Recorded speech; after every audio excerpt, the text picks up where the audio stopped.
juggling classes, clients, and life. I'm sure in this season it might feel like a lot, which is why I actually wanted to talk about this before we open up the new year.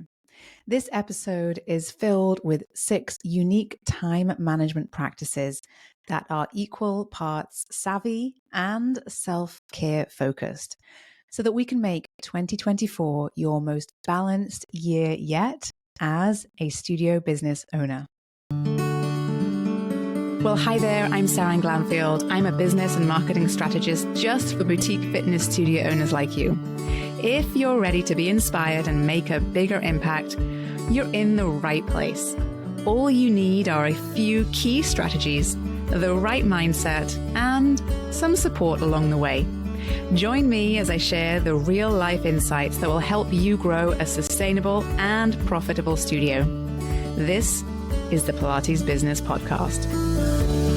Welcome back to the Pilates Business Podcast. I'm Seran, and I'm so thrilled that you have taken a little bit of time this week to listen in to this episode, because we are talking all about how you can avoid burnout as a busy studio owner. Now, we all know that running a small business is not an easy task. And perhaps right now you have been able to put your feet up, perhaps enjoy some downtime, perhaps some long walks, a change of pace. But you might have also started to think about what 2024 might bring for you and your business. I know many studio owners who have kind of carved out a couple of days during this week of the year to plan out and to think about their goals for the year ahead. Some people called it a work vacation, other people called it a planning session. Whatever it looks like, it helps to perhaps turn the page as we enter a new year with some goals in mind.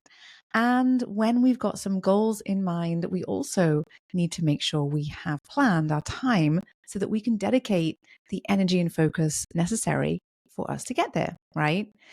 And we know that Rome wasn't built in a day. And sometimes it might feel like you're expected to build perhaps, a very large empire between, the sunrise and the sunset.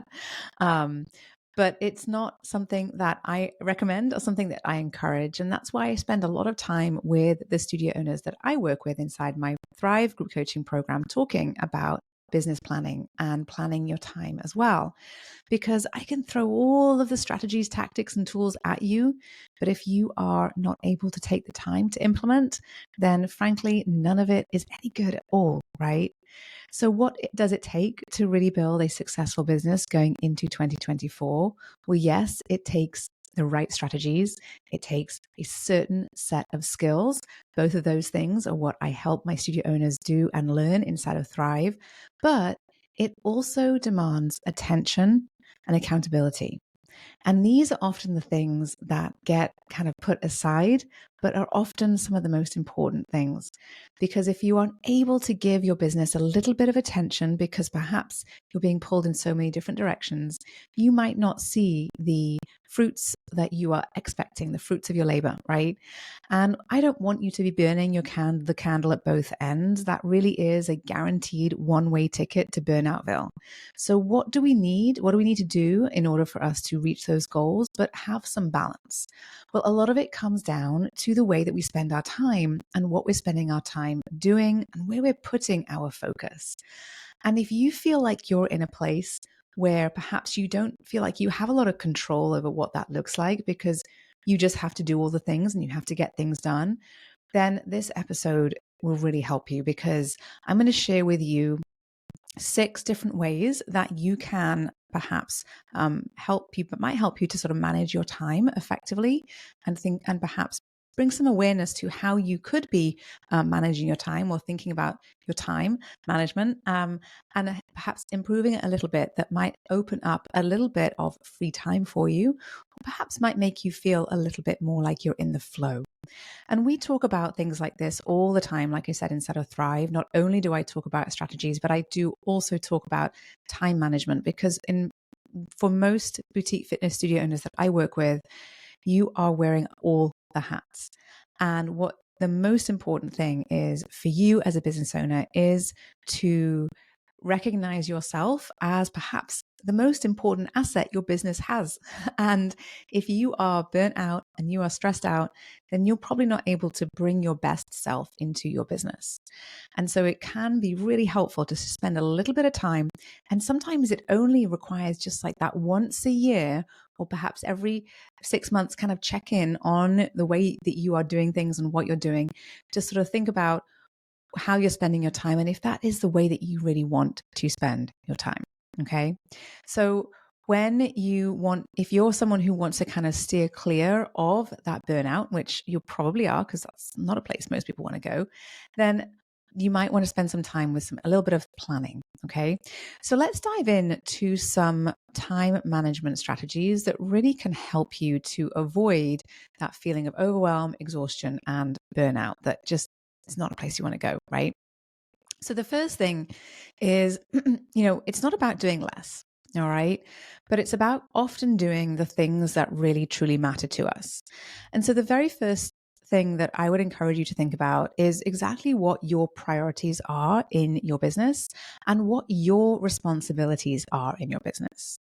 And once you get super clear on those things, you might find that there are some things that you're doing that you might need to or want to or be able to let go of or even potentially delegate. Either of those two options are great options for you if you are leading your business and you are teaching and you are marketing and you are hiring and you are firing and you are managing and you are customer support. We definitely want to be actively looking for things that you can take off your plate. So anything that doesn't serve your studio's mission or your personal well-being or your strengths should get axed or outsourced. Okay. So you want to start by thinking about what your personal priorities are for yourself and your business, getting clear on the tasks associated with those things, and anything that is left either gets passed along or perhaps gets dropped completely. Now, if you're not really sure what the priority box could look like for you or that priority list looks like, then I recommend you use the Eisenhower box. So this is a tool that people have been using for a long time inside of and outside of our business. And that is where you take tasks and you categorize them into sort of these 4 quadrants. And those quadrants are urgent and important, urgent but not important, important but not urgent, and neither, right? And if you can look at your tasks and you see that there are tasks that are both urgent and important, you know that they're the ones that need to get done. Anything that falls into the not urgent and not important bucket might not be the thing that you continue to do. So use that kind of as a gauge. Perhaps you can even list your priorities. Maybe they may not be urgent and important, or that might not be the categories that you use for your list. Typically, I also bring into to help prioritize is things like whether or not they are revenue generating activities or not, whether they are retention activities or not. But that also might help you to prioritize those different tasks and figure out which tasks are uniquely only can be done by yourself or those that you can actually outsource. Okay. So we first of all want to know your priorities. The second thing is you want to think about how you can delegate. And I get it. Your studio is your baby. And it is really often hard to hand over even those smallest of tasks. I feel you. I hear you when you say, it's just quicker if I do it myself. I've sat there in your shoes and I have done that thing. But what happens often is that doing the things yourself actually creates a huge bottleneck in your business because you don't have the time to do the things that your business needs you to do and only you can do to grow. And so when you take the time, and yes, it might take a little longer the first time to delegate those small tasks, it actually means that you're investing in your business for the long run. And down the road, you will find that you have more capacity for perhaps bigger and better things for yourself and for your business. And giving away these small tasks is not a sign of weakness. You're not doing it because you can't do those things. You're doing them because you can and because you know how to hand them off to someone else in a way that is going to help your business to flourish and grow from here. So the key to a really effective leadership is to delegate to your team in a way that shares that responsibility and helps to your team to help you to build and grow your business. And this might mean that you might need to change some of the things you're doing in your business, the way that you're interacting and engaging with your team. If you've got teachers that just come and go and just teach, it might mean that you now perhaps encourage some of them to take on additional responsibilities for which you may pay them more, perhaps. But it's important if you do that you're also training them and perhaps bring them on into your team in a different capacity. So you want to make sure that you're training them as well. And all of this is part of that evolution of your business, is part of that growth of your business. So delegating is really, really, really important. The third thing you can do, and I love this, I have to say that for me, this has been one of the biggest and most impactful ways to help me grow my business and to help me help others grow their business. And when we talk about how do I get things done, how do I make sure that this happens in my business? How do I find time for marketing? I don't have time for it. This is the key. And that is the magic of time blocking. I block out time in my day, my week, my month for various different activities that I know that my business needs. And I encourage all of my studio owners to do the same. In fact, inside of Thrive, I have some specific tasks that I share with my studio owners that I want them to do. And I encourage them to do those very specific things that will help them grow their business every single month during a specific hour of the month. And it is so incredibly powerful when you take control of your calendar and you block out time and dedicate that time to specific action items that are necessary in your business. And that time can even include your own workouts or your own continuing education as well. So it's very, very easy to allow our calendars to be driven by other people. But when you start to block your time and allocate certain times of day to certain things or certain days of the week to certain things, you'll find that actually you become a much more efficient use of your time, and you become able to complete and do a lot of the things that you really want to do. So the trick really is, though, and this is the really tricky part, is that we have to be disciplined in sticking to these blocks as much as possible. It's really hard to say, oh, actually, I'll take a client during that time, even though that's the time that you've carved out for something else. So I encourage you to use time blocking, and then I encourage you to stick to the time blocks. Okay. So we've talked about knowing your priorities. We've talked about delegation. We've talked about time blocking. All right. These three are super important, and they may sound simple, but I promise you that even if you just are able to walk away with just these three, that will help you tremendously with managing your time and with finding a little bit more ease and flow to your days and your weeks. Now, the fourth tip I want to give you is, and something that I just mentioned earlier on, which is that it really is important for you as the business owner to recognize yourself as the asset in your business. And what that means is, just like if you had any other asset, you would be investing in that asset, right? You would be up leveling and thinking about how you can improve that asset. And you are the most important asset in your business because you make all the rules. You are the one who drives the bus. You are the leader of your business. You are the one who is responsible for its growth.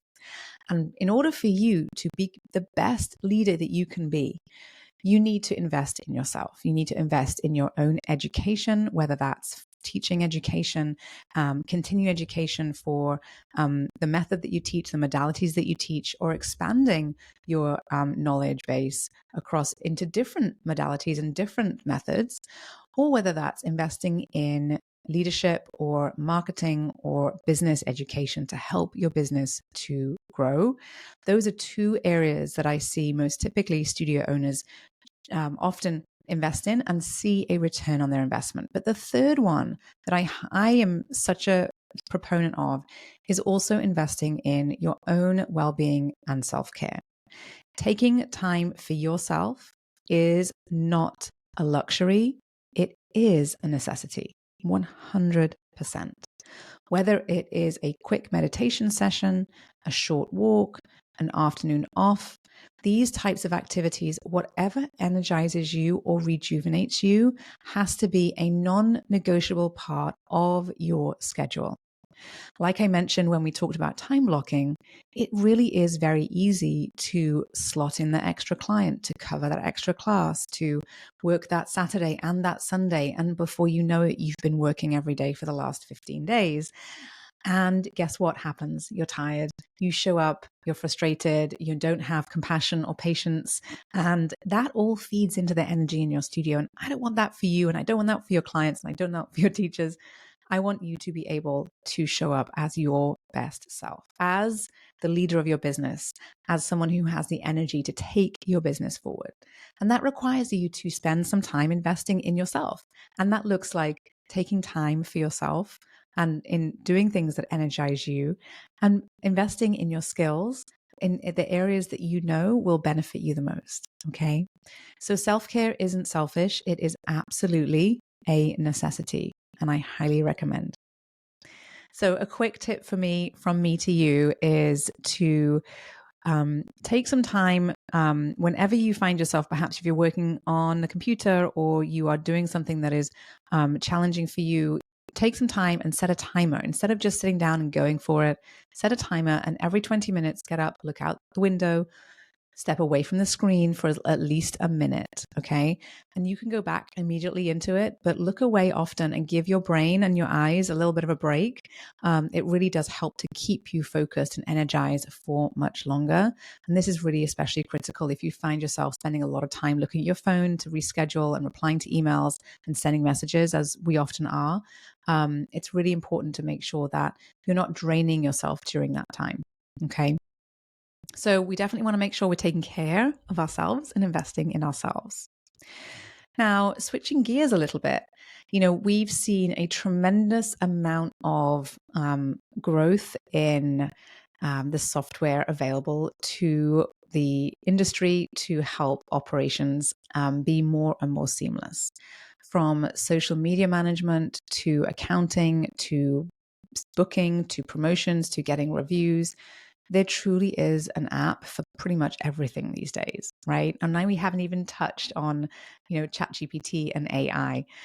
And there is a tremendous amount of technology that is available to you to streamline tasks and to free up your time for the things that you really want to focus on, right?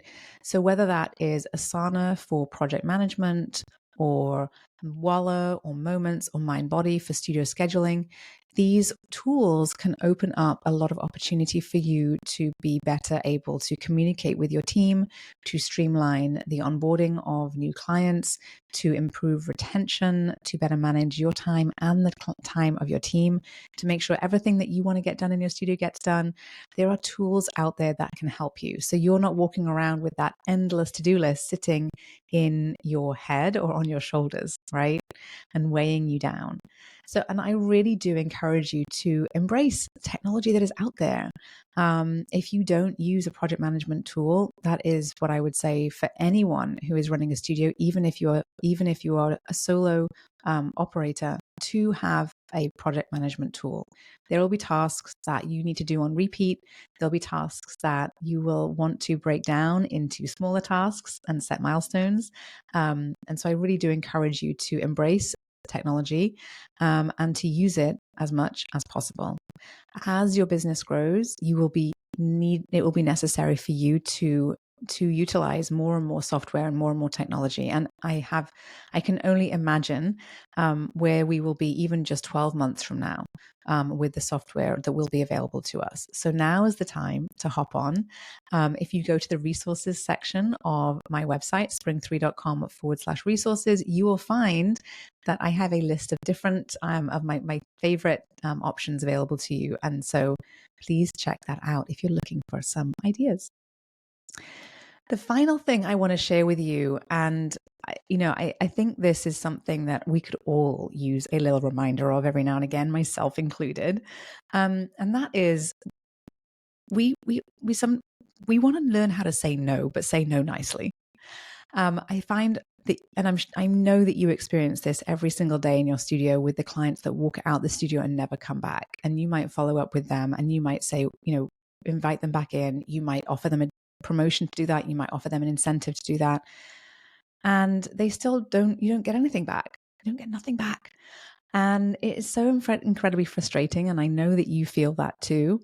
But it's because most people don't know how to say no, truly. And they don't know how to say no nicely. And so it's really important. It's a skill, truly is a skill to learn to say no nicely.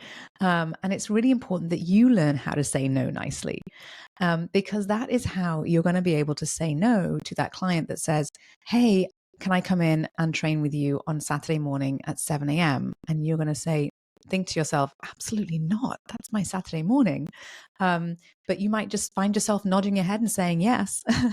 So when you have the words to say no nicely and you can truly stick to the boundaries, that is when you'll find that you free up a lot of your time. And all too often, whether you're in business or in personal life, you're going to get asked to do things, and people might ask you to do things without knowing what else you have going on in the world, what else you have going on in life. And the ability to say no to those things that don't align with you, or perhaps don't align with the way that you want to show up in your business, or don't align with the schedule that you want to have, is as crucial as saying yes to opportunities that do.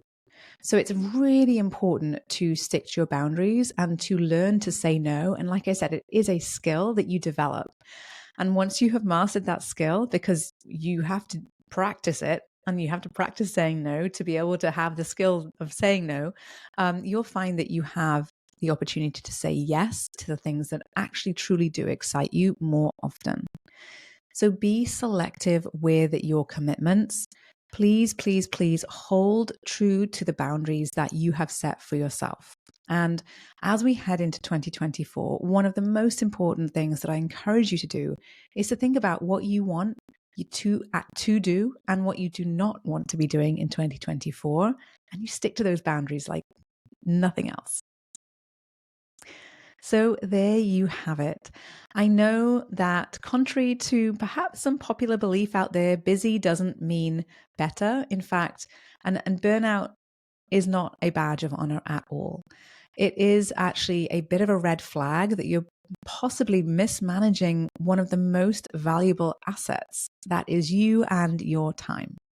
But when you embrace some of the things we talked about today, like knowing your priorities, learning how to delegate, time blocking, leaning into self-care, embracing this new software and technology, and the art of saying no, you can build a truly thriving studio that gives you not just the benefit of really strong, sustainable, solid income, but also a lifestyle that you truly enjoy. And if you ever feel like the roadmap is too overwhelming and you're not sure what you're missing, then please remember that you do not have to go it alone. That's what we're here for at Spring 3, and that's exactly what we help you figure out inside of my Thrive group coaching program. So I hope this was helpful to you as we lean straight into the end of the year, and as you look towards the new year. If you enjoyed this episode today, please go to wherever you listen to this and rate and review this podcast. It would mean so much to me and would help to get this out into our amazing community so that more teachers just like you can feel encouraged and supported on their journey in our industry.